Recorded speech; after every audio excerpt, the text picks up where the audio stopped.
ندا هستم، به کانال ندا کالینری خوش آمدید. در این ویدئو خوراک قیمه ریزه یا سرانگشتی رو با هم درست میکنیم. ابتدا سیب زمینی ها رو به صورت نگینی خورد میکنیم.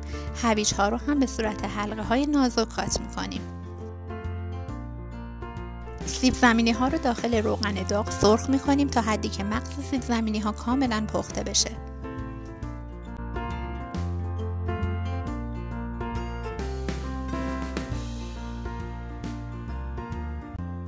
هویج ها رو هم به همین ترتیب داخل روغن داغ تفت میدیم تا کاملا سرخ بشه.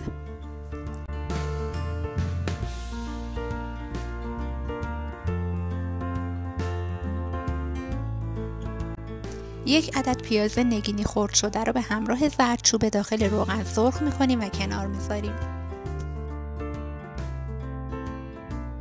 پیاز رنده شده که قبلا آبش رو گرفتیم به گوشت چرخ کردمون اضافه میکنیم. نمک، فلفل و زردچوبه میریزیم و شروع میکنیم به ورز دادن.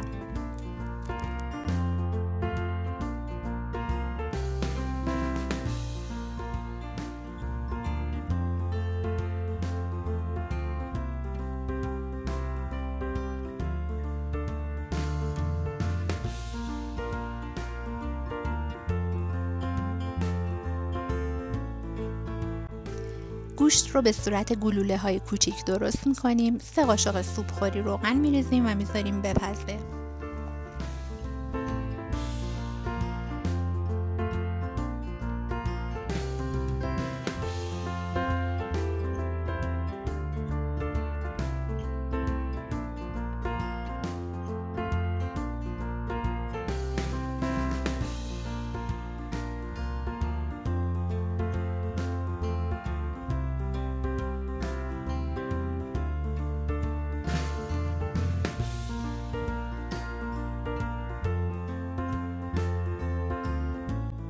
رب رو داخل روغن سرخ میکنیم. وقتی بوی خامیش گرفته شد 1 لیوان آب، نمک، فلفل، دارچین و آب لیمو اضافه میکنیم.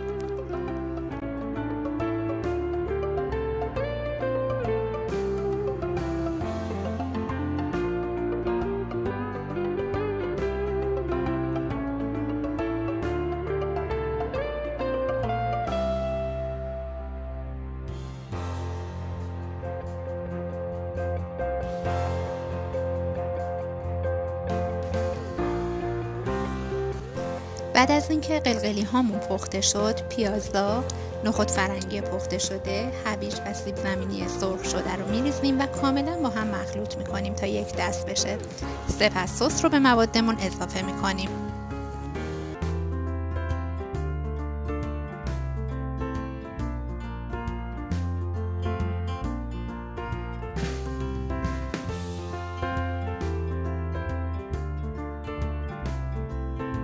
خوراکمون رو روی حرارت قرار میدیم تا سس کاملا به خورد موادمون بره.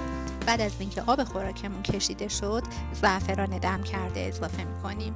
حالا خوراک خوشمزه‌مون حاضره. ممنونم که همراه هم بودین. اگر از این غذا خوشتون اومد کانالم رو سابسکرایب کنید، ویدیو رو شیر و برام لایک و کامنت بذارین. نوش جان.